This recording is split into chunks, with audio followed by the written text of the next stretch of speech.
त्यामुळे माननीय हायकोर्टाने याच्यामध्ये स्पष्टपणे म्हटलेलं आहे की बक्षीस पत्रामध्ये एखाद्या जर स्पष्ट उल्लेख नसेल की आम्ही जर यांचा सांभाळ नाही केला तर सदरचं बक्षीस पत्र हे रद्द करण्यात यावे, अशा प्रकारचा जरी बक्षीस पत्रामध्ये उल्लेख नसेल तरी देखील अशा प्रकारचं बक्षीस पत्र हे रद्द करता येते, यामध्ये माननीय उच्च न्यायालयाने सांगितलेलं आहे. म्हणजे एखादं बक्षीस पत्र केलेलं आहे, त्या बक्षीस पत्रामध्ये समजा एखाद्या पक्षाने उल्लेख केलेला आहे की जर माझा सांभाळ यांनी नाही केला तर हे बक्षीस पत्र हे रद्द करण्याचे अधिकार हे मला असतील. परंतु अशा प्रकारची कुठलीच कंडिशन न टाकता,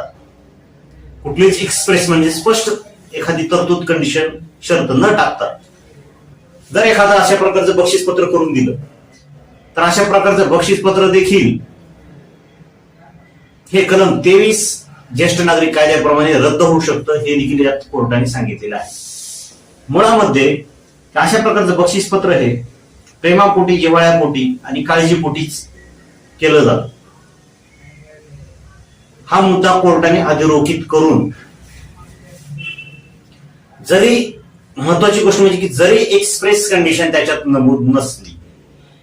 कोणती की आम्ही तुमचा सांभाळ करणार आहोत किंवा माझा सांभाळ करावा म्हणून मी त्यांना बक्षीस पत्र देत आहे, अशी कंडिशन नसली जरी तर त्याचा इम्प्लाइडली अर्थ काय होत असतो की तुम्ही केअर अँड प्रोटेक्शन या दोन्ही गोष्टी त्या सिनियर सिटीजन व्यक्तीला आपण देणार आहात. कारण कलम 7 जो आहे या कायद्यातील याचा उद्देशच आहे की सिनियर सिटीजन व्यक्तींचा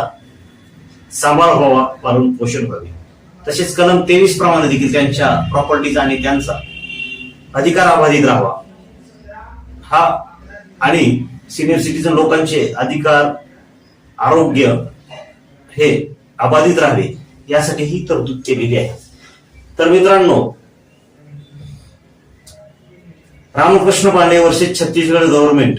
20 जानेवारी 2026 रोजी ही जी रिट पिटिशन दिलेली आहे यामध्ये स्पष्टपणे सिनियर सिटीजन यांच्या बाजूने माननीय हायकोर्टाने निर्णय दिलेला आहे. झालेलं बक्षीस पत्र हे रद्द करण्याचे आदेश खाली दोन्ही कोर्टाने दिले होते ते कायम केलेले आहेत. त्यामुळे आपण असं समजू नये एखादं बक्षीस पत्र हे रजिस्टर्ड आहे, नोंदणीकृत आहे, आता ते रद्द करता येत नाही, तर तसं नाही. ज्या कलम 23 जे आहे ज्येष्ठ नागरिक कायद्यामध्ये त्यामध्ये एक तरतूद आहे की कलम 23 प्रमाणे अपिलेट प्राधिकरण व ज्येष्ठ नागरिक प्राधिकरण याबाबत एखादं बक्षीस पत्र हे वैध आहे का अवैध आहे आणि ते रद्द करण्याचे आदेश देऊ शकतात असं